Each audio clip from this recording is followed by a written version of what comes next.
Guys, welcome to Let's Talk About That. It's a show where we're going to learn a lot about science, math, and pretty much anything else. So stay tuned.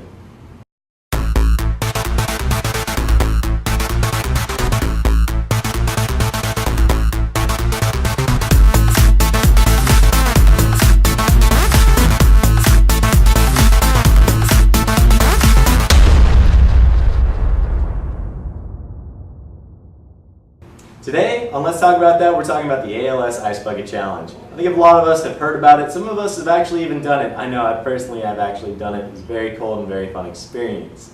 But where did it actually start?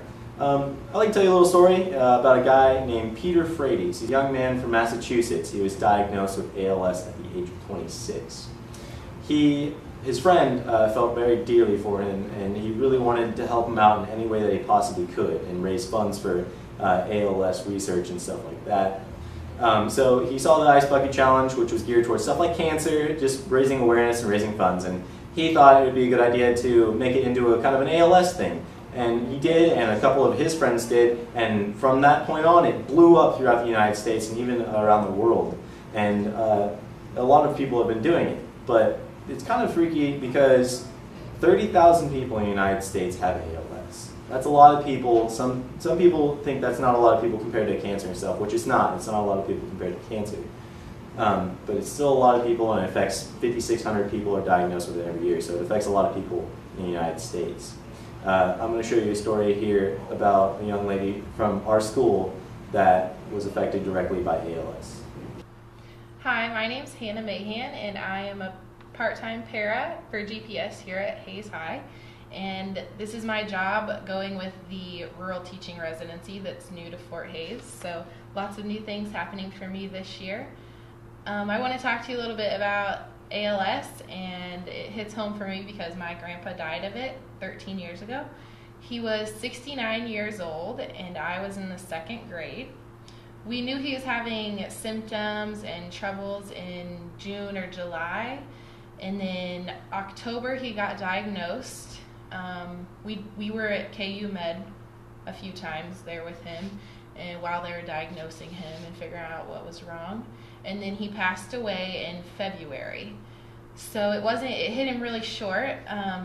One reason he passed away quicker than some people with ALS do is because he had ALS from the head down, and it affected his thinking and his eating and drinking, and then he couldn't talk, and then eventually when it hits your heart and your lungs, then you just slowly pass away. When many people with ALS, it starts from the legs up, and so you can't walk at first, and it takes longer to get to your vitals. But my grandpa's was different, so he went faster. We never knew about ALS, so it was a strange, we had to learn a lot about it. And I remember we each took turns taking care of him, each of the aunt and uncles. Every week one would come down and help my grandma take care of him, and he had a feeding tube, so you had to do that quite a bit throughout the day, and then just daily take care of him. I love seeing all the social media ice bucket challenges, and also the ones here at Hays High with the Hays Police Department and the staff here. It's great that they can raise money for this and make awareness for it. So thank you to everyone that's donated to ALS and risen awareness for it.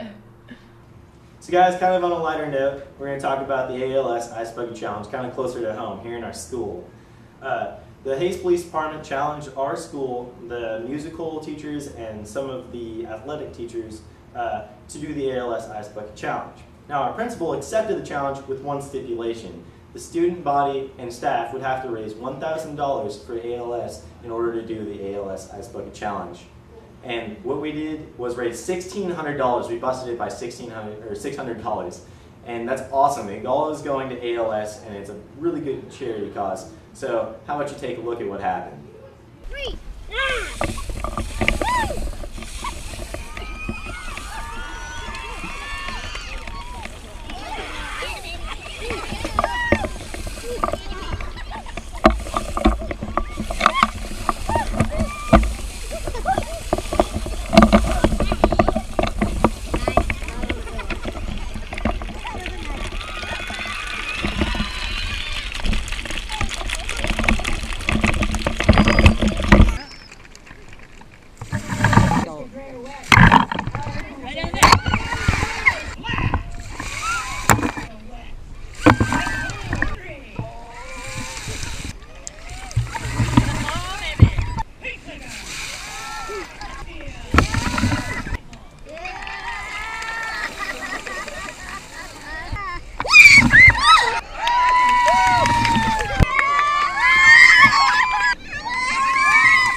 Well, that was our show, guys, and we talked about ALS. So how about you guys stay tuned for next show where we talk about something different. This has been Jacob Alexander for Let's Talk About That.